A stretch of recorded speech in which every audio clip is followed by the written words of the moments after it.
Happiness and unhappiness. तो पहले हम हैप्पीनेस को देखेंगे कि हैप्पीनेस क्या है।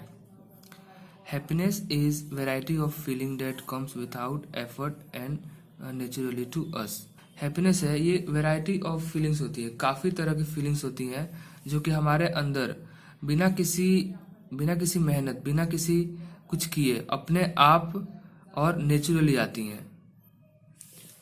Second point, happiness comes with trust, honest, respect and confidence. जो हैप्पीनेस है, हैप्पीनेस ट्रस्ट, हॉनेस्ट, रिस्पेक्ट और कॉन्फिडेंस, अगर ये हमारे अंदर फीलिंग्स होगा तो हैप्पीनेस अपने आप आएगा। Happiness lead us to state of harmony in us and around us. अगर पीपल है, ह्यूमन बीइंग हैप्पी है तो ये उसे हार्मोनी की तरफ ले जाएगा, स्टेट ऑफ हार्मोनी की तरफ ले जाएगा।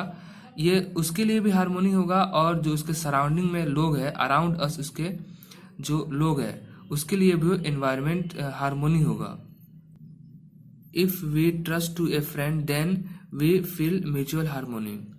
अगर हम अपने एक मित्र है, अगर उस मित्र पे ट्रस्ट करें तो हम दोनों के बीच में हार्मोनी स्टेब्लिश हो जाएगा और दोनों ही कंफर्टेबल फील करेंगे। It is a state of harmony all around.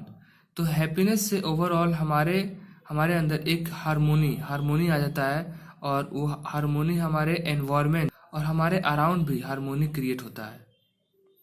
अब हम देखेंगे अनहैप्पीनेस। तो ये होता है, it is result of struggle, conflict within us और एनी अदर पर्सन।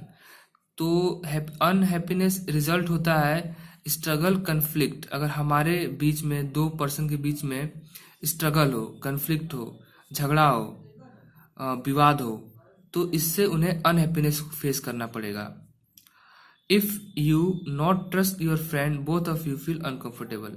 अगर किसी दो फ्रेंड के बीच में ट्रस्ट नहीं होगा तो वो दोनों ही अनकंफर्टेबल फील करेंगे, दोनों एक दूसरे के साथ घुल मिल नहीं पाएंगे, उन्हें अनकंफर्टेबल फील होगा, एक दूसरे से चीजें शेयर नहीं कर पाएंगे। Mistrust, dishonesty, lack of respect, lack of confidence are some feeling lead to unhappiness. अगर मिसट्रस्ट हो, डिसऑनेस्टी हो, लैक ऑफ रिस्पेक्ट हो या लैक ऑफ कॉन्फिडेंस हो, ये सारी फीलिंग हमें अनहैप्पीनेस की तरफ ले जाती है। प्रोस्पेरिटी। अब देखते हैं प्रोस्पेरिटी क्या होता है। It is link to material position. जो प्रोस्पेरिटी है वो मटेरियल पोजीशन से जुड़ा हुआ है। All thing need to take care of our body are materialistic thing. जितने भी चीजें जो हमारे बॉडी की नीड्स को पूरा करने के लिए जरूरी है, जैसे कि फूड हो गया, एयर हो गया, वाटर हो गया एंड मनी हो गया, ये हमारे बॉडी के लिए बहुत ज़्यादा जरूरी है। क्लोथ्स हो गया, तो ये सब मटेरियलिस्टिक थिंग्स होता है। तो prosperity is the feeling of having more than enough physical facility.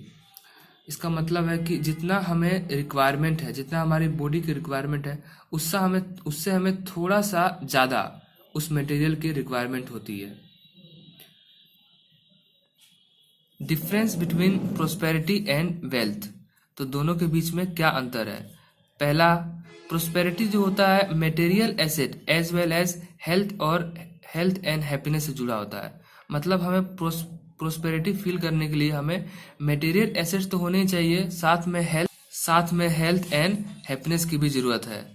लेकिन वेल्थ के लिए सिर्फ हमें मटेरियल एसेट चाहिए, लाइक हमारे पास मनी है, हमारे पास काफ़ी सारा फूड है, तो वो वेल्थ में आता है। लेकिन प्रोस्पेरिटी के लिए हमें material asset, food, cloth, money के अलावा हमें हेल्थ भी होना चाहिए, हेल्थ भी हमारे पास होना चाहिए और हैप्पीनेस भी हमारे पास होना चाहिए। It give us continuous happiness. Prosperity है वो हमें कंटिन्यूअस स्टेट ऑफ हैप्पीनेस में रखता है, जबकि वेल्थ है ये हमें कुछ समय के लिए, शॉर्ट टाइम के लिए हैप्पीनेस देता है। It is limited and can be achievable. Prosperity है ये लिमिटेड होता है, इसे हम अचीव कर सकते हैं। लाइक हेल्थ है, हेल्थ को हम मेंटेन कर सकते हैं, इसे हम अचीव कर सकते हैं। लाइक फूड है, फूड अगर हमें भूख लगी, फूड को खाकर अपने आप को सेटिस्फाई कर सकते हैं। बट जो वेल्थ है, वेल्थ ये अनलिमिटेड, ये कभी ख़त्म नहीं हो सकता, अनलिमिटेड होता है। तो it can't be fully achievable. हम किसी लिमिट तक तो अचीव कर सकते हैं, लेकिन अगर हमारे पास कोई लिमिट ही ना हो तो इसको अचीव नहीं किया जा सकता है।